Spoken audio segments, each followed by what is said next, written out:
Good morning D students. आज जो है वो हम करेंगे third topic phenanthrene polynuclear hydrocarbons में। तो इसका स्ट्रक्चर, सिंथेसिस, इसकी केमिकल प्रॉपर्टीज़ और मैकेनिज्म ऑफ सब्स्टिट्यूशन रिएक्शन जो है वो हम देखेंगे। तो फिनेंथ्रीन का जो बेसिक स्ट्रक्चर होता है, ठीक है, वो 3 रिंग्स जो है वो इसमें फ्यूज्ड होते हैं और इसका मॉलिक्यूलर फार्मूला होता है C14H10। ठीक है, तो इसमें कार्बन जो है वो 14 होते हैं और हाइड्रोजन जो होते हैं वो 10 होते हैं। ठीक है, तो 3 रिंग्स जो होते हैं वो 2 रिंग तो आपने पढ़े, आपने जो है वो नेफ्थलीन में पढ़े, और 3 रिंग जो है वो आपने एंथ्रासीन में पढ़े, जिसमें लीनियरली जो है वो 3 रिंग क्या होते हैं, फ्यूज़ होते हैं। लेकिन अगर ये बोलता है कि तीसरा रिंग जो है वो आपका लीनियर फ्यूज़ होके जो है वो आपका ऊपर जो पोजीशंस होती हैं ये वाली, ठीक है, इन 2 पोजीशन पे अगर ऊपर की तरफ फ्यूज्ड है तो वो फिनेंथ्रीन बन जाता है। या लीनियरली इस बॉन्ड को छोड़ के वो जो है वो आपका, ठीक है, किसी और पोजीशन पे जो है वो इस तरीके से, अगर यहाँ पे जो है वो अगर रिंग लग जाएगा तो वो क्या बन जाएगा, फिनेंथ्रीन जो है वो बन जाएगा। ठीक है, तो फिनेंथ्रीन के बहुत सारे आइसोमर्स जो है वो प्रेजेंट होते हैं। देखो मैंने यहाँ पे ड्रॉ किए हुए हैं। तो ये 2 आइसोमर, ये जो डायगनली हैं ये बिल्कुल सेम है, ठीक है, और यही मोस्ट कॉमनली यूज़ की जाते हैं। ठीक है, जैसे आपने एक रिंग बनाया, एक रिंग आपने उससे ऊपर जो है वो बना लेना है और एक रिंग इस रिंग के पैरेलल आ जाएगा फर्स्ट के। ठीक है, तो आप पहले 2 रिंग बना सकते हो इस तरीके से। ठीक है, 2 रिंग बना लिए और उनको ऊपर ऐसे जोड़ दिया, ठीक है, और बीच में आपने पाई बॉन्ड बना दी। तो इस तरीके से ये 2 रिंग कॉमनली यूज़ की जाती हैं, ये वाली पोजीशंस भी कॉमनली यूज़ की जाती हैं। ठीक है, लेकिन मेन इसमें बात है आपको इंपॉर्टेंट ये देखनी कि इसमें कितने डिफरेंट टाइप के कार्बन और हाइड्रोजन आइटम्स हैं, या मैं ऐसा भी बोल सकता हूँ कि इसमें कितने इक्विवेलेंट्स जो हैं वो पेयर होंगे कार्बन के या हाइड्रोजन के। ठीक है, एक और आप खास बात इसमें ध्यान रखना कि नंबरिंग जो है वो उन्हीं पोजीशंस की जाती है जिसमें कार्बन के पास जो है वो हाइड्रोजन्स होते हैं। ठीक है, तो देखो आपके पास फर्स्ट, सेकंड, थर्ड, फोर्थ है ना, तो ये फ्यूज्ड है, बीच में वाले जो जॉइंट्स होते हैं वहाँ पे हाइड्रोजन नहीं होती, तो हम यूजली उनकी नंबरिंग नहीं करते। ठीक है, फिर 5, 6, 7, 8 और 9, 10। ठीक है, बीच वाले रिंग को जो है वो बाद में जो है वो उसका नंबर किया जाता है, तो ये आपके पास क्या बन गया, 9, 10। ठीक है, सिमिलरली इसमें भी बीच वाले रिंग को हम बाद में करेंगे 1, 2, 3, 4, 5, 6, 7, 8 और 9 और 10। तो जो भी ये पोजीशन है इनके पास कार्बन के पास क्या होती है, हाइड्रोजन होती है। ठीक है, तो नंबरिंग इज डन। ठीक है, जो इनके पास जो है वो कार्बन हाइड्रोजन होती है जिन कार्बन के पास। ठीक है, तो अब देखेंगे कि कितनी कार्बन हैं जिनको जो है वो हम जो है वो दिखा सकते हैं कि वो एक तरीके का एनवायरनमेंट जो है वो अवेलेबल है। तो आपको मैं बता दूं, फिनेंथ्रीन में 5 डिफरेंट तरीके के जो है वो कार्बन आइटम होते हैं, या मैं ऐसा बोल सकता हूँ कि 5 जो है वो डिफरेंट तरीके के जो है उसमें हाइड्रोजन होते हैं। वो कौन कौन से होते हैं देखो, तो इन 2 पे आप फोकस करना। देखो ये पोजीशन आ गई अल्फ़ा, ये वाली पोजीशन क्या आ गई अल्फ़ा, तो इधर भी क्या आ जाएगी अल्फ़ा, ये आ गई बीटा, ये भी क्या आ जाएगी बीटा, क्योंकि एनवायरनमेंट जो है वो कॉमन है। ये मेरी गामा आ गई तो ये भी मेरी गामा आएगी, ये डेल्टा और ये भी डेल्टा आ जाएगी, और ये 2 पोजीशन जो है वो सेम है बीच में, तो इसको एप्सिलॉन और एप्सिलॉन बोल दिया। तो कितनी पोजीशन आ गई, अल्फा, बीटा, गामा, डेल्टा और एप्सिलॉन। ठीक है, 5 डिफरेंट तरीके के जो है वो कार्बन आइटम्स होते हैं। ठीक है, अगर मैं इसमें बात करूं, ये जो डायगनली है कि मतलब है ना, मैंने यहाँ डायगनली बना दिया, आपकी मर्जी इकट्ठे बना सकते हैं। तो इस पोजीशन पे अल्फा, बीटा, गामा कैसे करेंगे, तो देखो ये अल्फा आ गई, ये पोजीशन क्या आ गई आपकी अल्फा आ गई, तो ये कॉर्नर वाली भी क्या आ जाएगी अल्फा आ जाएगी ना। ऐसे एक लाइन ड्रॉ करें सेंटर में तो आपको लग जाएगा पता, ये अल्फा, ये भी अल्फा, ये बीटा, ये भी बीटा, ये गामा, ये भी गामा, ये डेल्टा, ये भी डेल्टा, और जो बीच वाले 2 कार्बन होंगे ये क्या जाएंगे, एप्सिलॉन आ जाएंगे। तो ये बहुत इंपॉर्टेंट है, आपको ये पोजीशन जो है ध्यान रखनी है। मेनली ये जो मैंने ग्रीन में टिक किया हुआ है आपको ये 2 याद रखें, और ये 9, 10 पोजीशन जो है वो उसकी बड़ी कॉमन पोजीशन है, और ये 1, 2, 3, 4 भी आपको याद रखने हैं। ठीक है, कैसे इसकी नंबरिंग करनी है, तो ये बेसिक होता है, किसी भी चैप्टर को पढ़ने से पहले आपको जो है वो बेसिक पता होना चाहिए। ठीक है, उसके बाद आता है कि इसके रेजोनेटिंग स्ट्रक्चर जो है वो आपको ड्रॉ करने पड़ते हैं कि फिनेंथ्रीन के जो है वो बेस रेजोनेटिंग स्ट्रक्चर क्या है। तो आपको ये क्वेश्चन भी आ सकता है कि draw the various resonating structure of phenanthrene. ठीक है, तो बुक से थोड़ा टफ हो जाता है क्योंकि उसमें जो है उसने लगातार ही वो रेजोनेटिंग स्ट्रक्चर दे दिए हैं, तो उसमें पता नहीं लगता कि कौन सा डबल बॉन्ड कहाँ लगाना है। तो सबसे सिंपल तरीके से आप इसके जो है वो रेजोनेटिंग स्ट्रक्चर जो है वो ड्रॉ करें। तो देखो आपने ये फिनेंथ्रीन जो है वो यहाँ पे बनाया, ठीक है, तो ये इस तरीके से आप फिनेंथ्रीन बनाना, क्योंकि ये 3 जो है वो पाई बॉन्ड, 2 इधर आ गए, 2 इधर आ गए और 2 इधर आ गए। ठीक है, तो देखो ये आप मेरे पास जो है वो सबसे स्टेबल जो है वो स्ट्रक्चर होगा। आगे चल के मैं इसको एक्सप्लेन करूँगा, लेकिन पहले आप इस तरीके का एक मिनिमम एक स्ट्रक्चर जो है वो ड्रॉ करके देखें। ठीक है, आप बीच में जो है वो 3 बना दें। ठीक है, या आप ऐसा मान लें कि 3 इसके तरफ हैं, 3 इसकी तरफ हैं और बीच में एक है, इस तरीके से पाई बॉन्ड है। तो अब फिनेंथ्रीन के जो है वो टोटल 5 स्ट्रक्चर होते हैं, तो वो 5 स्ट्रक्चर जो है वो आप कैसे ड्रॉ करोगे। एक तो यही आ गया जो बीच वाला मैंने ड्रॉ किया, तो इसमें मैंने नंबरिंग की हुई है। इस रिंग को मैंने फर्स्ट मानना हुआ है, इस रिंग को मैंने 2 मानना हुआ है, इस रिंग को मैंने क्या मानना हुआ है, 3 मानना हुआ है। ये 1 2 3 मैंने आपको समझाने के लिए लिखा है नोट्स में, आप इसको जो है वो वहाँ पे आंसर्स बुक में जो है वो इसको मत लिखना, ठीक है। तो अब आपको क्या करना है, देखो आपको रोटेट करना है थर्ड रिंग, चाहे आप क्लॉकवाइज करो चाहे आप एंटी क्लॉकवाइज करो, पूरा थर्ड रिंग को क्या करना है आपने रोटेट करना है। रिंग को मतलब पाई बॉन्ड को रोटेट करना है। तो आपने ये देखो 1 2 3, बाकी आपने सेम एज इट इज ही रख देना है। तो जो कॉमन पाई बॉन्ड होगा वो भी रोटेट होगा। तो आप थर्ड को रोटेट करो, देखो फर्स्ट वाला रिंग रोटेट नहीं किया, ये एज इट इज रहा, ठीक है। ये पाई बॉन्ड है इधर, ठीक है, चाहे इधर बनाओ चाहे इधर बनाओ, वो एक ही बात है। और इसको मैंने रोटेट कर दिया, चाहे क्लॉकवाइज करो चाहे एंटी क्लॉकवाइज, आंसर यही आएगा, ठीक है। तो ये वाला पाई बॉन्ड इधर आ गया, ये आगे चला गया और ये ऊपर चला गया। तो ये सेकंड कैनोनिकल स्ट्रक्चर मेरे को बना। सिमिलरली मैं 1 बाय 1 करूँगा, थर्ड को मैंने रोटेट किया, मैं 1 को रोटेट करूँगा, 1 को मैं रोटेट करूँगा, तो ये वाला पूरा घूम जाएगा ऐसे, बाकी सेम एज इट इज़ रहा, देखो, ठीक है। तो ये पाई बॉन्ड जो है वो इधर आ गए और ये इस तरीके से अगला रेजोनेटिंग स्ट्रक्चर बन गया। सिमिलरली सेकंड रिंग को रोटेट करो, फर्स्ट और 3 को फिक्स रखो। तो सेकंड को जो मैं बीच वाले को रोटेट करूँगा, तीनों पाई बॉन्ड घूमेंगे, तो अपनी पोजीशन चेंज कर लेंगे, मतलब जो ये पोजीशन है उससे आपने फटाफट तीनों के अलग बना देनी और बाकी सारे पाई बॉन्ड सेम। तो मेरे पास टोटल कितने रेजोनेटिंग स्ट्रक्चर हो गए, 4 हो गए, ठीक है। मैंने कहा कि आपको याद रखना है कि फिनेंथ्रीन में रेजोनेटिंग स्ट्रक्चर कितने होते हैं, 5 होते हैं, ठीक है। तो आपके पास जो है वो एक और रेजोनेटिंग स्ट्रक्चर इसमें बन जाएगा। आप 2 को फिक्स रखो, बीच वाले को फिक्स रखो और रोटेट करो आप 1 और 3 को। तो जब आप 1 और 3 को रोटेट करोगे, क्योंकि ये पाई बॉन्ड कॉमन है तो ये भी रोटेट करेंगे, ठीक है। 1 और 3 को रोटेट करो, चाहे क्लॉकवाइज करो चाहे एंटी क्लॉकवाइज करो, आपके पास जब इनकी पोजीशन चेंज हो जाएगी तो 3 पाई बॉन्ड है ना, इन तीनों की पोजीशन चेंज हो जाएगी और इन तीनों की पोजीशन चेंज हो जाएगी, है ना, और ये बीच वाला बॉन्ड कॉमन। तो ये 5 रेजोनेटिंग स्ट्रक्चर जो है वो आपको ड्रॉ करने हैं, ठीक है। अब क्वेश्चन ये है कि out of these 5 resonating structures सबसे ज़्यादा स्टेबल जो है वो कौन सा स्ट्रक्चर जो है वो होता है। तो अब ये जो 5 स्ट्रक्चर होते हैं इनकी कंट्रीब्यूशन होती है, तब मेरे पास क्या बनता है, एक रेजोनेंस हाइब्रिड बनता है। जैसे ये वाला स्ट्रक्चर है, ये रेजोनेंस हाइब्रिड है।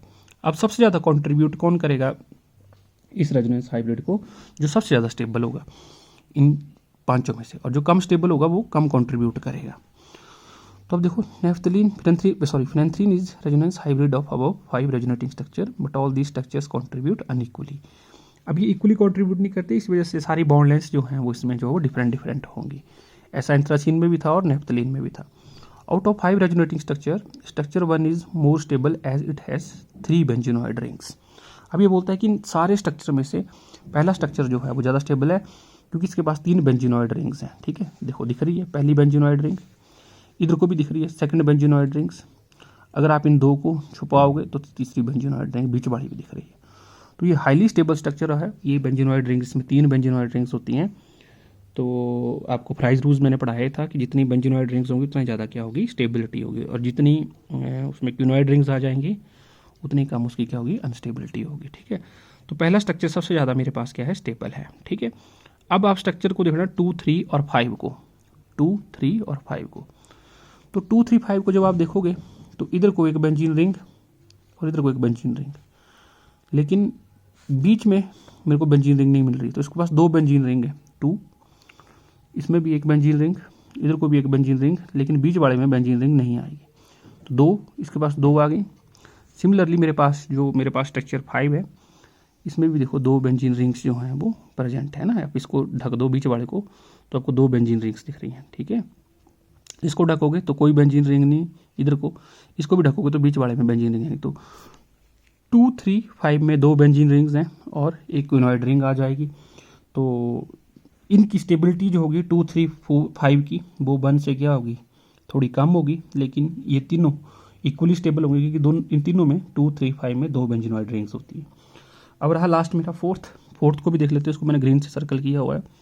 तो आप देखो इसमें बीच में एक क्विनोइड रिंग है, ठीक है, लेकिन बीच वाले को मैं ढकूंगा तो ना मेरे को, ठीक है, राइट और लेफ्ट दोनों में कहीं पे भी बेंजीनोइड रिंग्स नहीं मिलेगी, ठीक है। तो कोई भी पाई बॉन्ड इसमें कॉमन नहीं है, तो इसमें 2 क्विनोइड रिंग्स आ गई।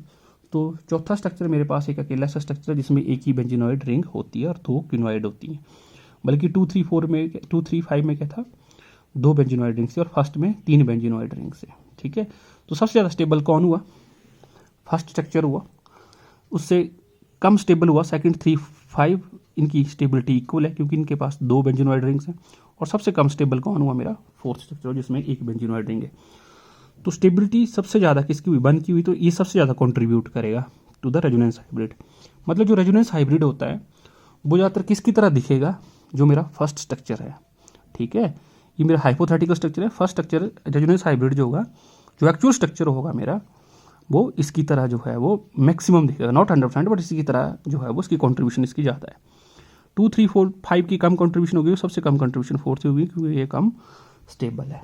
ठीक है, तो अनइक्वल कॉन्ट्रीब्यूशन है, तो it is seen from the structure that C9 C10 has maximum double bond character that is 4/5 and is almost as reactive as that of the alkene double bond. अब ये बोलते हैं कि C9 C10 बॉन्ड को जरा आप carefully देखना, तो C9 ये हुआ और C10 ये हुआ है ना, ये देखो 9 और 10 ये बीच वाला, यहाँ पे भी डबल बॉन्ड, यहाँ पे भी डबल बॉन्ड, यहाँ पे भी डबल बॉन्ड, यहाँ पे भी double bond. Out of 5 structure 4 में इसके पास क्या है, डबल बॉन्ड है, तो मैं बोल दूंगा कि आउट ऑफ 5 इसके पास डबल बॉन्ड करेक्टर कितना हो गया, 4/5। ठीक है, ऐसे कैलकुलेट करते हैं। तो आप बाय सीइंग दीज स्ट्रक्चर्स आपको बहुत ज़्यादा इन्फॉर्मेशन मिलती है। ठीक है, तो आप कैलकुलेट कर सकते हो कि कितना किसके पास जो है वो बॉन्ड करेक्टर होता है। जैसे 9, 10 है, इसके पास 4/5 आ गया। अब जैसे आप इसको छोड़ के मैं कोई और एग्जांपल लेता हूँ, जैसे नंबरिंग से मुझे पता चलेगा। जैसे 1, 2 है, तो 1, 2 के पास कितना जो है वो बॉन्ड करेक्टर होगा, है ना, ये आ गया मेरे पास 1 और 2, है ना। तो 1 और 2 के पास देखो, आप इसमें देख लो 1 और 2, है ना, तो ये मेरा 1 आ गया और ये 2 आ, एक सिंगल बॉन्ड, एक single bond, single bond, double bond और सिंगल बॉन्ड। सिर्फ एक जगह ही मेरे पास क्या आया, डबल बॉन्ड आया। तो 1 और 2 में कितना आ जाएगा, ये 1/5, है ना। सॉरी, मैंने कहाँ लिखा है ये 1 और 2, ये बड़ा है ना 1 और 2, ठीक है, सॉरी ये आया 1 और 2, ये 1 ये 2, ठीक है, ये 1 और ये 2, ये 1 और ये 2, ये 1 और ये 2 और ये 1 और 2। तो 1 और 2 ये बड़ा हुआ डबल बॉन्ड। ठीक है, ये बड़ा भी क्या हुआ 1/2, है ना, यही हुआ ना 1 और 2, फिर भी 1/2। तो 3 जगह 1 और 2 के बीच में क्या है, डबल बॉन्ड है। तो क्या बन जाएगा ये 3/5, कितना बन जाएगा 3/5। ठीक है, तो इस तरीके से कैलकुलेट करते हैं। तो मैंने हर एक का कैलकुलेट किया है, देखो, तो सबसे ज़्यादा डबल बॉन्ड करेक्टर किसके बीच में है, 4/5, 9/10। और देखो जैसे ये सिमेट्री ऐसे चलती जाएगी ना, वैसे ही तो इधर से भी चलती जाएगी, देखो, तो वो कैलकुलेट करने की जरूरत नहीं है आपको, है ना। जैसे जैसे ये रिंग है, इस 9, 10 के लिए जैसे ये रिंग है, वैसे ही इसके लिए ये वाला रिंग है ना, तो वैल्यू सेम आनी चाहिए। ठीक है, तो ये जो है वो आपको थोड़ा सा आइडिया होना चाहिए। लेकिन 9th और 10th की पोजीशन बड़ी यूनिक होती है, इसमें मैक्सिमम डबल बॉन्ड करेक्टर होता है। तो अगर आपको क्वेश्चन पूछते हैं कि फिनेंथ्रीन में सबसे ज़्यादा डबल बॉन्ड करेक्टर कौन से बॉन्ड के बीच में होता है, तो C9 C10 के बीच होता है। और इतना ज़्यादा इसमें डबल बॉन्ड करेक्टर होता है कि ये एल्कीन की 1-2 रिएक्शन जो है वो शो कर देता है। मैक्सिमम एल्कीन की तरह जैसे डबल बॉन्ड होता है तो वो रिएक्शन शो करता है, जैसे ओजोनोलिसिस होगी। ठीक है, तो ये रिएक्शन जो है शो कर देता है। बाकी ये नेफ्थलीन और एंथ्रासीन में ये रिएक्शन शो नहीं होती है ना, क्योंकि डबल बॉन्ड करेक्टर जो है वो मैक्सिमम इसमें आ जाता है। ठीक है, अब रही रेजोनेंस एनर्जी की बात। तो रेजोनेंस एनर्जी जो होती है फिनेंथ्रीन की, वो होती है 387 किलो जूल पर mole and approximately 27 kilo joule more होती है देन दैट ऑफ एंथ्रासीन। ऐसा इसलिए होता है क्योंकि फिनेंथ्रीन में जो है वो टोटल रेजोनेटिंग स्ट्रक्चर कितने थे मेरे पास, 5, और एंथ्रासीन में मेरे पास रेजोनेटिंग स्ट्रक्चर कितने होते हैं, 4। तो मोर is the number of resonating structure, more will be the resonance energy. ठीक है, तो ये जो है वो आपको थोड़ा सा याद रखना है। और इसमें फिनेंथ्रीन में जो है वो एक स्ट्रक्चर ऐसा था जिसमें मेरे तीनों बेंजीन रिंग्स में तीनों क्या थे, बेंजीन रिंग जो है फॉर्म हो रहे थे, जो फर्स्ट स्ट्रक्चर था कैनोनिकल स्ट्रक्चर। तो कंपेयर करते हैं जी, बेंजीन की 150 होती है पर रिंग, नेफ्थलीन की टोटल 255 होती है, एंथ्रासीन की 350 होती है, फिनेंथ्रीन की 387 होती है, 387 पर बेंजीन रिंग निकालें तो बेंजीन में तो 150 ही आएगी, नेफ्थलीन में 127.5 आएगी, एंथ्रासीन में 117 आएगी, फिनेंथ्रीन में 129 आएगी पर बेंजीन रिंग। पर रिंग मैंने कैलकुलेट कर दी, कंपेयर ही पर रिंग होती है। तो स्टेबिलिटी ऑर्डर क्या हो जाएगा, जिसकी रेजोनेंस एनर्जी पर बेंजीन रिंग जो है वो ज़्यादा होती है वो सबसे ज़्यादा स्टेबल। तो बेंजीन, फिर फिनेंथ्रीन 129 होती है, फिर नेफ्थलीन 127.5, फिर आपके पास क्या गया एंथ्रासीन। तो सबसे कम रिएक्टिव कौन होता है, एंथ्रासीन होता है। ठीक है, तो ये आपको जो है वो मालूम होना चाहिए कि कोई भी आपसे वो रिएक्टिविटी का क्वेश्चन पूछ सकता है कि ये इससे क्यों रिएक्टिव होता है, तो आपको रेजोनेंस एनर्जी के टर्म्स में वो आंसर लिख देना है। ठीक है, and reverse is the order of reactivity, तो जो सबसे ज़्यादा स्टेबल होगा वो सबसे कम क्या हो जाएगा, रिएक्टिव हो जाएगा। ठीक है, phenanthrene is also planar molecule होता है, sp2 हाइब्रिडाइजेशन होती है सारे कार्बन एटम्स की। All bond lengths are not equal due to unequal contribution of resonance hybrid. ठीक है, तो नेफ्थलीन हो, एंथ्रासीन हो, मैं बार बार रिपीट कर रहा हूँ, चाहे आपका एंथ्रासीन हो, नेफ्थलीन हो, ठीक है, फिनेंथ्रीन हो, उनकी बॉन्ड लेंथ इक्वल नहीं होती क्योंकि रेजोनेंस स्ट्रक्चर की कंट्रीब्यूशन क्या होती है, अलग अलग होती है टू द रेजोनेंस हाइब्रिड। ठीक है, टोटल 7 पाई बॉन्ड होते हैं, जैसे एंथ्रासीन में थे।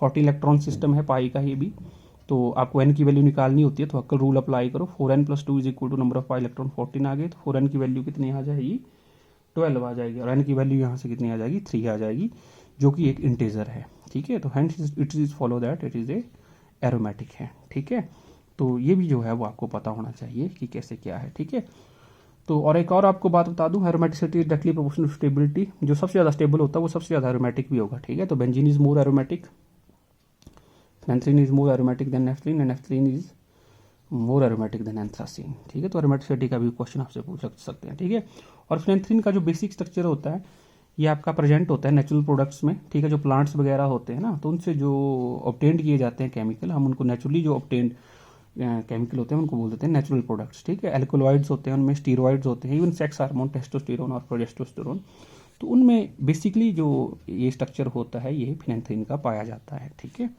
तो ये आपको याद रखना है। ठीक है, अब आती है बारी इसकी सिंथेसिस की, तो इसको कैसे सिंथेसाइज करना है, तो पहला मेथड है हेवॉर्थ सिंथेसिस। ठीक है, देखो ये सिंथेसिस बड़ी कॉमन है, तीनों में जो है वो आपको यूज़ होगी। तो इसकी रिएक्शन जो है वो हम करेंगे सक्सिनिक एनहाइड्राइड के साथ करेंगे। ठीक है, तो ये मैंने जो है वो सक्सिनिक एनहाइड्राइड लिया और इसकी रिएक्शन हम किससे करेंगे, नेफ्थलीन से करेंगे। किसके साथ करेंगे, कि मेरे पास जो है वो नेफ्थलीन आ गया।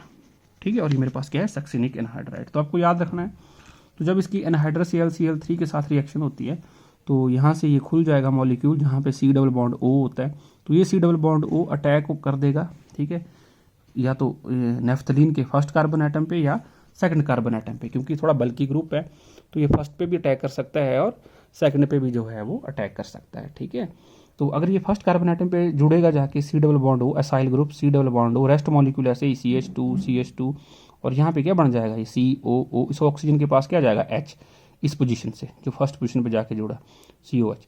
अगर ये सेकंड पोजीशन पे जुड़ता है तो आप इसको इस तरीके से बना दें, जोड़ना मैंने यही है, C double bond O CH2 COH। ठीक है, तो मेरे पास कीटो एसिड बन जाता है। कीटो एसिड का मतलब होता है जिसमें कीटो ग्रुप भी है और कार्बोक्सिलिक एसिड ग्रुप भी है। ठीक है, तो जिंक अम्लगम की प्रेजेंस में इसकी हम रिडक्शन करेंगे, जिसको बोलते हैं क्लीमेंशन रिडक्शन, है ना। आपको मैंने बताया था कि कीटो ग्रुप जो है क्लीमेंशन रिडक्शन में एसिड की प्रेजेंस में रिडक्शन हो रही है तो इस ग्रुप को कुछ नहीं होगा। ठीक है, जो एसिडिक ग्रुप होगा। ठीक है, तो एक और बॉल्किशनर रिडक्शन भी होती है, तो उसमें जो है वो ये COH ग्रुप भी रिएक्ट कर जाता है, इसलिए हम क्लीमेंशन करवा रहा हूँ जिंक अम्लगम और HCl की प्रेजेंस में। तो C डबल बॉन्ड O को आप क्या कर देते, इसमें CH2 में कन्वर्ट हो जाएगा। ठीक है, CH2 में, है ना, ये ध्यान रखना। ये कौन सी है, क्लीमेंशन, और बॉल्किशनर होती है बेसिक मीडियम में, तो एसिड तो बेसिक मीडियम में खुद रिएक्ट कर जाएगा। तो हम क्लीमेंशन और बॉल्किशनर को जो है वो इस तरीके से यूज़ करते हैं ताकि कोई और अदर फंक्शनल ग्रुप जो है वो आपको जो है वो रिएक्ट नहीं करवाना है। ठीक है, तो यहाँ क्या हुई, क्लीमेंशन।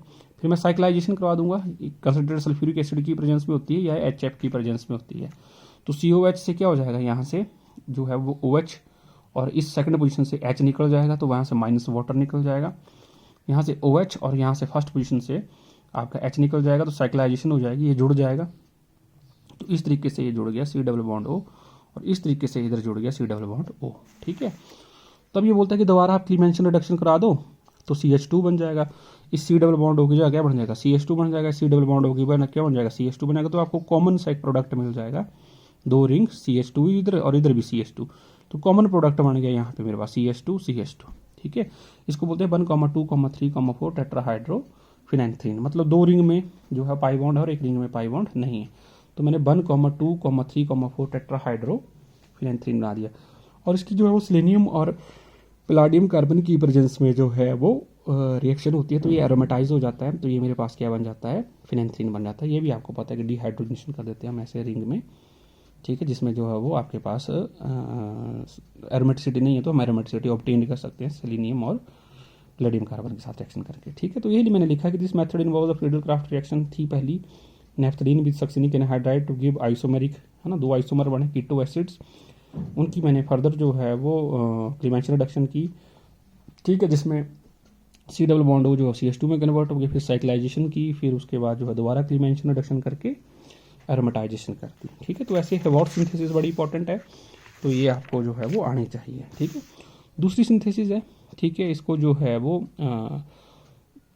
पॉर सिंथेसिस भी बोला जाता है। ठीक है, इसको स्कोर सिंथेसिस भी बोला जाता है, पी को साइलेंस भी माना जाता है। स्कोर सिंथेसिस क्या होती है? ठीक है, तो ज़्यादातर स्कोर सिंथेसिस ही इसको जो है वो बोला जाता है। तो ओ नाइट्रो बेंजल्डिहाइड इसमें हम लेते हैं। ठीक है, पर्किन रिएक्शन सबसे पहले हम इसमें करवाते हैं, सोडियम फिनाइल एसीटेट लेते हैं। तो पहले तो आपको रेसिड्यू पता होना चाहिए कि स्कोर सिंथेसिस में जो है वो आप जो है वो क्या लेते हो। तो इसमें हम लेते हैं ऑर्थोनाइट्रो बेंजल्डिहाइड और क्या लेते हैं, सोडियम फिनाइल एसीटेट। ये बेंजल्डिहाइड की रिएक्शंस होती हैं, जैसे पर्किन कंडेंसेशन वगैरह। ठीक है, तो यहाँ से वाटर मॉलिक्यूल जो है वो इलिमिनेट होता है, पर्किन कंडेंसेशन हम इसको बोलते हैं। तो देखो एसिटिक एनहाइड्राइड की प्रेजेंस में ये रिएक्शन होती है। तो ये बनाया मैंने सोडियम फिनाइल एसीटेट, सोडियम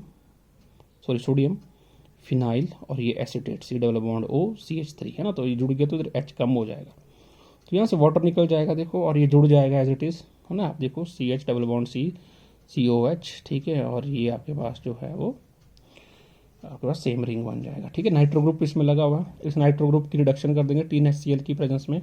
तो जब भी एरो पे 3HCl दिया होता है तो नाइट्रो किस में कन्वर्ट हो जाता है, अमाइड में कन्वर्ट हो जाता है। तो यहाँ पे अमाइड बन गया NH2। उसके बाद डाइजोटाइजेशन हम करते हैं कि इस NH2 को हम कन्वर्ट करेंगे डाइजोनियम सॉल्ट में। तो NaNO2 HCl या H2SO4 की प्रेजेंस में रिएक्शन होती है 0 to 5 डिग्री सेल्सियस पे।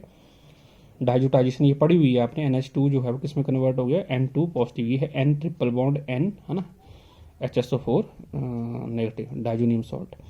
फिर जो है वो उसकी मैंने साइक्लाइजेशन कर दी कंसंट्रेटेड सल्फ्यूरिक एसिड की प्रेजेंस में, तो ये यहाँ से N2 गैस निकल जाएगी, HSO4 भी निकल जाएगा, और ये सामने रिंग में इस तरीके से जुड़ जाएगा। ठीक है, जुड़ गया। उसका डीकार्बोक्सिलेशन कर दो और एरोमेटाइजेशन हो जाती है, यहाँ से डीकार्बोक्सिलेशन और एरोमेटाइजेशन हो जाती है, तो ये रिंग भी क्या बन जाता है, एरोमेटिक बन जाता है। तो दिस इज स्कोर सिंथेसिस। ठीक है, तो ये आपको आनी चाहिए। ठीक है, तो 2 ही इसमें मेथड जो है वो आपको याद करने हैं। उसके बाद इसकी फिजिकल प्रॉपर्टीज़ हैं, तो ये आपके पास कलरलेस सॉलिड होता है, इसका मेल्टिंग पॉइंट 372 केल्विन होता है, इनसॉल्युबल होता है वाटर में, मैक्सिमम ऑर्गेनिक सॉल्वेंट्स में ये सॉल्युबल होते हैं। ठीक है, सोल्यूशन जो होता है फिनेंथ्रीन का ये ब्लू कलर की फ्लोरेसेंस भी बनाता है। ठीक है, और केमिकल प्रॉपर्टीज़ की अगर मैं बात करूँ तो इसमें एंथ्रासीन की तरह जो है वो 9th और 10th पोजीशन जो होती है वो बहुत ज़्यादा जो है वो क्या होती है, रिएक्टिव होती है। ठीक है, तो अब जो है वो क्वेश्चन बनता है आपका पहला करने, इसको जो है वो एक्सप्लेन करने से पहले आपका फर्स्ट क्वेश्चन ये बनता है कि explain bye substitution and addition reaction of phenanthrene occurs at 9th and 10th position. Explain the mechanism of substitution reaction in phenanthrene. तो ये बहुत इंपॉर्टेंट क्वेश्चन है, तो समझ ले इस क्वेश्चन को। जैसे मैं हमेशा बढ़ाता आया हूँ कि EZ ये इलेक्ट्रोफाइल और ये न्यूक्लियोफाइल बना, तो इसी में मैं आपको करवा दूंगा एडिशन और सब्सटीट्यूशन। तो कॉमन सी बात है कि क्यों एडिशन और सब्सटीट्यूशन जो 9th और 10th पे होती है, दोनों सेम पोजीशन पे होती हैं, तो आप इसको समझ लें। तो we will see the attack जो होगा वो इलेक्ट्रोफाइल का मैं पहले करके देखूंगा, चाहे वो सब्सटीट्यूशन है चाहे वो एडिशन है, इलेक्ट्रोफाइल का अटैक तो होगा ही होगा। पहला स्टेप क्या होता है, इलेक्ट्रोफाइल का अटैक। तो पहले मैं C1 C2 C3 C4 और C9 पे अटैक करके देखूंगा कि कैसा कार्बोकेटाइन इंटरमीडिएट बनता है। ठीक है, तो वो पोजीशन आपके सामने मेंशंस हैं 1 2 3 4 9 and 10th, not an equivalent है, इन दोनों में से कोई एक ले लो। तो मैंने 9th ले ली और फर्स्ट सेकंड थर्ड और फोर्थ और 9th पे करके अटैक करके देखूंगा। तो देखो सबसे पहले आप आंसर में इस तरीके से लिख के आओगे कि अटैक एट C1। ठीक है, तो C1 पे जब अटैक होगा तो कार्बोकेटाइन जो है वो कैसा बनेगा। तो देखो आपके पास जो है वो जिस नंबर पे आपको अटैक करना होता है उसी पे पाई बॉन्ड मूव करता है। तो ये 1 है तो पाई बॉन्ड इसके ऊपर आएगा, इलेक्ट्रोफाइल भी यहीं पे जुड़ेगा, जुड़ गया, यहाँ पे पॉजिटिव चार्ज आ गया। ठीक है, तो मेरे पास जो है वो एक फर्स्ट कार्बोकेटाइन जो है वो इसमें बना, और ये देखो 3 और ये 2 पाई बॉन्ड है, तो 3 और 2 5 पाई बॉन्ड है। तो अगर जैसे मान लो ये नहीं होता कुछ भी, तो ये किस की तरह स्ट्रक्चर होता है ना, ये पाई बॉन्ड इधर ही मानो अंदर ही मानो, तो नेफ्थलीन की तरह स्ट्रक्चर होता। ठीक है, तो मेरे को एक नेफ्थलीन की तरह स्ट्रक्चर जो है वो मिला। ठीक है, इसके बाद जो है अगर ये इसकी मैं कंजुगेशन इसकी पॉसिबल है, इसी रिंग में करनी है मुझे कंजुगेशन, इस दूसरे रिंग में नहीं ले जाना अभी पॉजिटिव चार्ज, जा सकता है लेकिन अभी नहीं लेके जाऊंगा। पॉजिटिव चार्ज जैसे गया तो ये पाई बॉन्ड इधर मूव किया, पॉजिटिव इधर आया, तो अभी भी वो नेफ्थलीन रिंग वैसे का वैसा ही प्रेजेंट है। तो ये बोलता है कि जब कार्बन 1 पे अटैक होता है तो मेरे पास जो है वो देखो, इधर एक बेंजीन रिंग था, इधर 2 बेंजीन रिंग थे और इधर 3 बेंजीन रिंग थे। तो इन 3 बेंजीन रिंग को जो है वो एरोमेटिसिटी डिस्टर्ब हो गई और मेरे पास जो है वो एरोमेटिसिटी कितने रिंग्स की बच रही है, कुल मिला के जो है वो एक नेफ्थलीन रिंग की जो है वो एरोमेटिसिटी बच रही है। 2 नेफ्थलीन रिंग जो है वो मेरे पास बने इसमें, ठीक है। तो आपको रेजोनेंस एनर्जी का पता होना चाहिए कि रेजोनेंस एनर्जी किसकी ज़्यादा होती है, ठीक है। अगर मैं C2 पे अटैक करूँगा तो ये पाई बॉन्ड इधर मूव करेंगे, E पॉजिटिव जो है वो इस पे अटैक करेगा पॉजिटिव, और ये मेरे पास इस तरीके से EH, ठीक है। तो मैंने ये पॉजिटिव जो है वो इस कॉमन पे तो आएगा नहीं चार्ज, है ना, क्योंकि ब्रिज हेड है ये, तो ब्रिज हेड पे जो है वो आपके पास है ना, फिर वो पॉसिबल नहीं है। तो पॉजिटिव चार्ज यहाँ आ गया तो मेरे पास एक 1 नेफ्थलीन रिंग टाइप का स्ट्रक्चर जो है वो इसमें बन गया, ठीक है। अब दूसरा नेफ्थलीन टाइप रिंग इसमें पॉसिबल नहीं है। जब C3 पे अटैक किया, फर्स्ट सेकंड थर्ड, तो ये पाई इलेक्ट्रॉन इधर मूव किए, ये इधर जुड़ा पॉजिटिव अगेन, ठीक है। आपके पास जो है वो यहाँ पॉजिटिव चार्ज नहीं जा सकता, तो 1 नेफ्थलीन रिंग है ना, ये ध्यान रखना, ये जो जॉइंट्स होते हैं, ठीक, खासकर ये 2 3 4 है ना, मैंने एंथ्रासीन में बताया था कि यहाँ पे पॉजिटिव चार्ज स्टेबल नहीं होता, ठीक है। अच्छा जी, अब C4 पे अटैक करके देखें तो ये 4th पोजीशन, पाई इलेक्ट्रॉन इधर मूव किए, जैसे ही पाई इलेक्ट्रॉन इधर मूव किए पॉजिटिव चार्ज यहाँ आया, और ये बड़ा पाई इलेक्ट्रॉन तो अब मूव कर सकता है क्योंकि पॉजिटिव इस यहाँ तो आ सकता है। तो इस तरीके से मेरे पास जो है वो इसमें भी एक नेफ्थलीन रिंग और इसमें भी मेरे पास एक नेफ्थलीन रिंग, तो 2 नेफ्थलीन रिंग इंटरमीडिएट में मुझे मिल रहे हैं जैसे मुझे C1 में मिले थे। तो C1 और C4 में मुझे 2 नेफ्थलीन रिंग मिले और C2 और C3 में मेरे को एक नेफ्थलीन रिंग मिला। अभी तक जब जो मैंने अटैक किए C1 C2 C3 और C4 पे 4 different type of carbon atom पे किए, तो मुझे ऐसा लग रहा है कि C1 और C2 में मुझे 2 नेफ्थलीन रिंग मिल रहे हैं, 1 और 2, इधर भी 1 और 2, और इधर मुझे सिंगल नेफ्थलीन रिंग मिल रहा है। मेरे को बेंजीन रिंग अभी तक किसी में भी नहीं मिला, ठीक है। तो जब आप जो है वो C9 पे अटैक करते हो, ठीक है, जब आप C9 पे अटैक करते हो तो देखो, जब आपने C9 पे अटैक किया तो ये पाई इधर मूव किए, E यहाँ जुड़ा, तो आप देखो पॉजिटिव चार्ज इस रिंग पे आ गया, आगे पॉजिटिव चार्ज नहीं जा सकता, लेकिन यहाँ से मुझे एक अच्छी बात क्या है कि इधर कोई बेंजीन रिंग और इधर कोई मेरे को क्या मिला, बेंजीन रिंग, तो मेरे को 2 बेंजीन रिंग इंटैक्ट मिल गए। अब आपको पता है कि पिछले केसेस में मुझे फर्स्ट और फोर्थ में 2 क्या मिल रहे थे, नेफ्थलीन रिंग मिल रहे थे, और एक केस में तो मुझे सेकंड और थर्ड में मुझे एक ही नेफ्थलीन रिंग मिल रहा था। लेकिन अच्छी बात ये है कि जब C9 पे मैंने अटैक किया तो मुझे 2 बेंजीन रिंग मिल गई, और आपको पता है कि 2 बेंजीन रिंग की रेजोनेंस एनर्जी जो होगी वो क्या होगी, ज़्यादा होगी as comparison to 2 benzene ring के, क्योंकि C9 को मैं पहले कंपेयर करूँगा किसके साथ, C1 के इंटरमीडिएट के साथ और C4 इंटरमीडिएट के साथ, क्योंकि दोनों में 2 नेफ्थलीन रिंग मिल रहे हैं, 2 नेफ्थलीन रिंग मिल रहे हैं, मतलब एक नेफ्थलीन रिंग ये हुआ, एक नेफ्थलीन रिंग ये हुआ, एक नेफ्थलीन रिंग मेरा जो है वो ये हुआ, और एक नेफ्थलीन रिंग मेरा ये हुआ।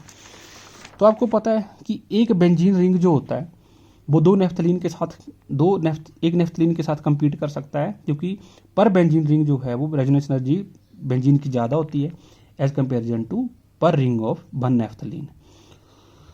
तो ओवरऑल जो है वो स्टेबिलिटी इसकी ज़्यादा हो गई क्योंकि इसमें 2 बेंजीन रिंग मेरे को मिल रहे हैं, ठीक है। अगर आपको मैं कंक्लूड करूँ तो आप ये लिख सकते हो, from the above all structure it is clear that carbocation formed at C9 position will be more stable as it has 2 benzene ring intact, so the attack of E positive electrophile at C9 position is preferred, and attack at C1 and C4 yields a intermediate which has 2 structure in which 1 naphthalene ring is intact, ठीक है। 2 structure मिलते हैं जिनमें मुझे दोनों में जो है एक नेफ्थलीन इंटैक्ट होती है। सिमिलरली C2 और C3 में मुझे इंटरमीडिएट में एक नेफ्थलीन रिंग ही इंटैक्ट रहती है, ठीक है।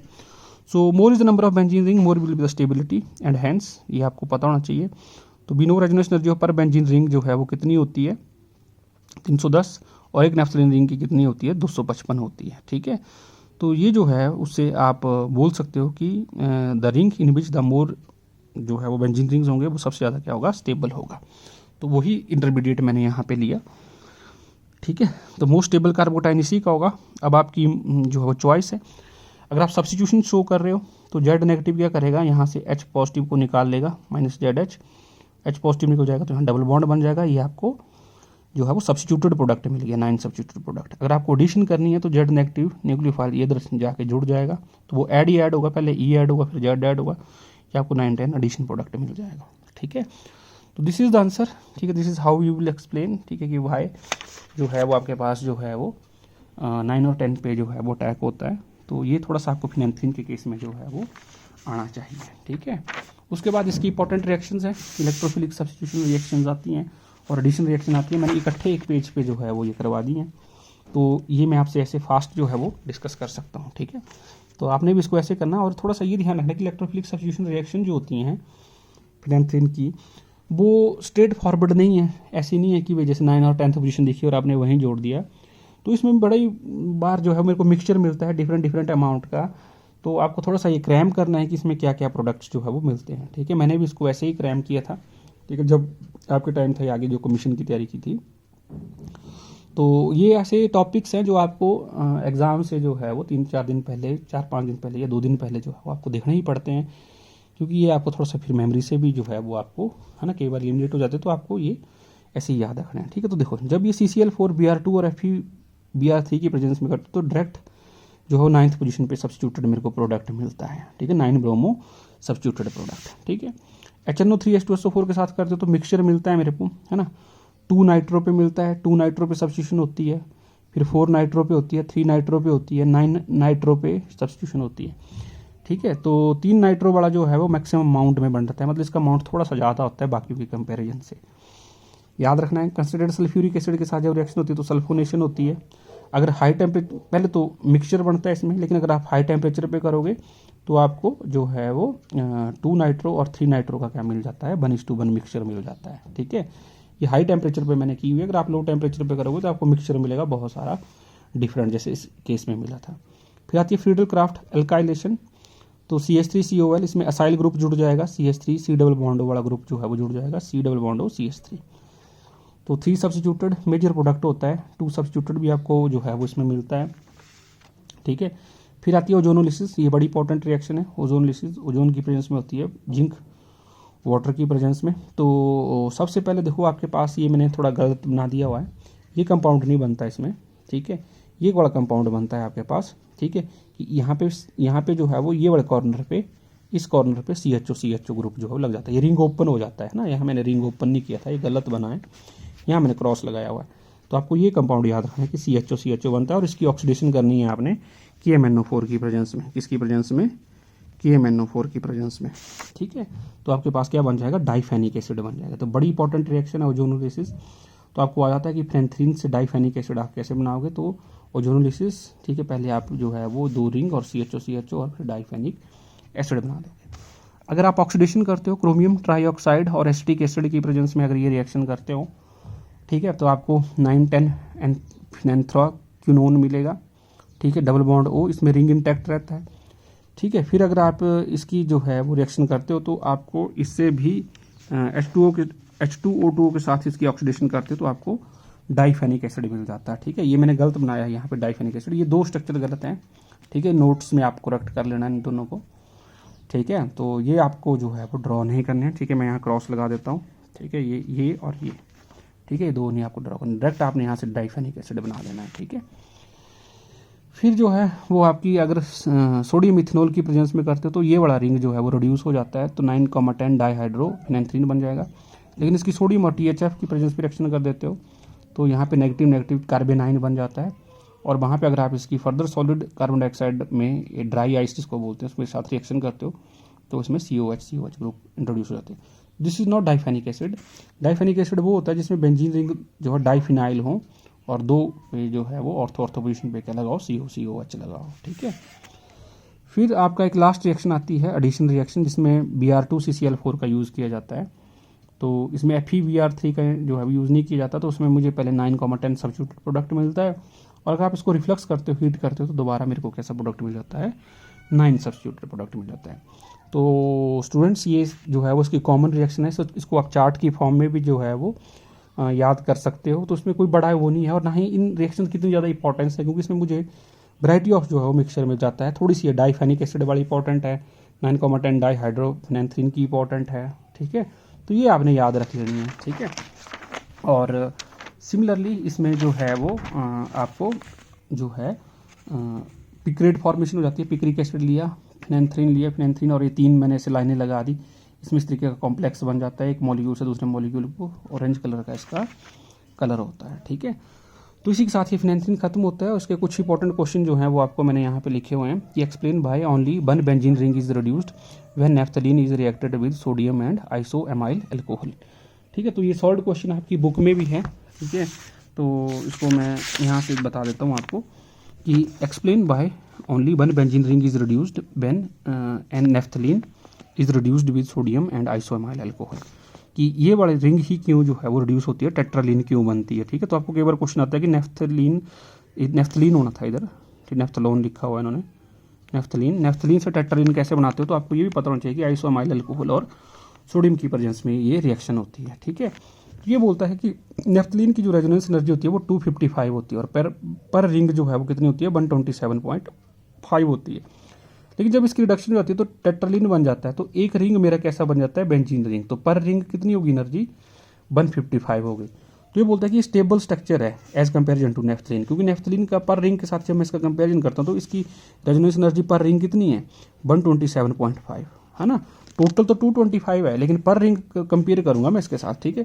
तो ये 127.5 है रेजोनेंस एनर्जी, और इधर रेजोनेंस एनर्जी कितनी होगी मेरे पास, 155 होगी, ठीक है। तो हेंस मेरे पास टेट्रालीन जो है वो ज़्यादा स्टेबल होता है because of greater resonance energy, ठीक है। इसमें ज़्यादा जो है वो एरोमेटिसिटी है, ज़्यादा जो है वो इसकी स्टेबिलिटी है, ठीक है। तो उसके बाद इसकी फर्दर रिडक्शन करना जो है वो थोड़ी टफ हो जाती है, ठीक है। तो आप यही लिखोगे कि in which the resonance energy of benzene is 151, in other words unreacted aromatic ring जो होता है tetralin is more resonance stabilise than the either ring of the naphthalene itself. As such the reduction of this is not takes place so easily, ठीक है। तो आपको इसका answer क्या लिखना है ये मैंने आपको बता दिया। तो ये भी जो है वो बड़ा इंपॉर्टेंट क्वेश्चन है, एचपी में पूछा जा चुका है। उसके बाद सबसे important question explain alpha position of naphthalene is more reactive then beta, ये डिस्कस कर चुका हूँ, आप नोट्स में देख लेना। How will you prepare from naphthalene, HP 2017 में पूछा गया था। टेट्रालीन कैसे बनाओगे, अल्फा ब्रोमो नेफ्थलीन कैसे बनाओगे, थैलिक एनहाइड्रेट कैसे बनाओगे, बीटा नेफ्थोल जो है वो कैसे बनाओगे। तो आपने इसकी प्रैक्टिस करनी है क्योंकि 2017 में पूछा क्वेश्चन है, ये रिपीट हो सकता है, ये आपको हाउस एग्जाम में भी आ सकता है। प्रिपेयर फ्रॉम द नेफ्थलीन, ठीक है। उसके बाद जो है वो प्रिपेयर करो नेफ्थलीन से beta naphthoic acid, alpha naphthylamine जिससे बनाया हुआ। Explain Haworth synthesis of naphthalene, give Diels Alder reaction to synthesise anthracene, discuss हो चुके हैं नोट्स में। Naphthalene is less aromatic than benzene on the basis of resonance energy पे आप इसको एक्सप्लेन कर सकते हो। Explain anthracene is more reactive than naphthalene, ये भी रेजोनेंस एनर्जी की बेसिस पे। Explain by anthracene electrophilic substitution occur eight 9 and 10 position, by sulphonation in anthracene जो है वो occurs at second position, not at 9th position, ठीक है। तो ये देख लेना आपने। From anthracene how will you prepare, ये भी एचपी में आ सकता है, ये भी आपको रिपीट हो सकता है। 9-10 एंथ्राकिनोन कैसे बनाओगे, 9 एसिटाइल एंथ्रासीन कैसे बनाओगे, डाई एंथ्रासीन कैसे बनाओगे, एंथ्रासीन 1 सल्फोनिक एसिड कैसे बनाओगे। By position 9-10 are more reactive in phenanthrene, give short synthesis, explain ozonolysis of phenanthrene. तो ये को सारे क्वेश्चन जो है वो मैं आपसे डिस्कस कर चुका हूँ, और कम्पिटिटिव पॉइंट ऑफ व्यू से भी जो है वो आपको जो है थोड़ा सा जो है वो ये इंपॉर्टेंट जो है वो आपके पास जो है वो क्वेश्चन बन जाते हैं, ठीक है। इसके बाद जो है वो आपको मैं थोड़ा सा जो है वो कुछ क्वेश्चंस जो है वो वेरियस कम्पिटिटिव एग्जाम्स में जो है वो पूछे गए हैं, ठीक है। तो जैसे इस पर मैंने फोकस किया हुआ, आप इसको पॉज कर सकते हो कि which of the following statement is not correct, ठीक है। तो आप इसका आंसर देखना, ठीक है। मैंने इसमें टिक किया हुआ है, तो ये आपको आना चाहिए, ठीक है। फिर सिमिलरली मेरे पास जो है वो ये देखो क्वेश्चन है, ये मैं आपको आपकी जो नोट्स अपलोड करूँगा मैं उसमें भी ये डाल दूंगा, तो आप ये पॉज करके जो है वो पढ़ना इसके, ठीक है। क्वेश्चन को देखो, एक ही पेज पे ये क्वेश्चन डाला हुआ है, ये भी कॉम्पिटिटिव एग्जाम में। Which of the following statement is not correct with reference to orientation of electrophilic substitution in naphthalene, ठीक है। तो इसका आंसर भी आपके पास क्या होगा, सी है।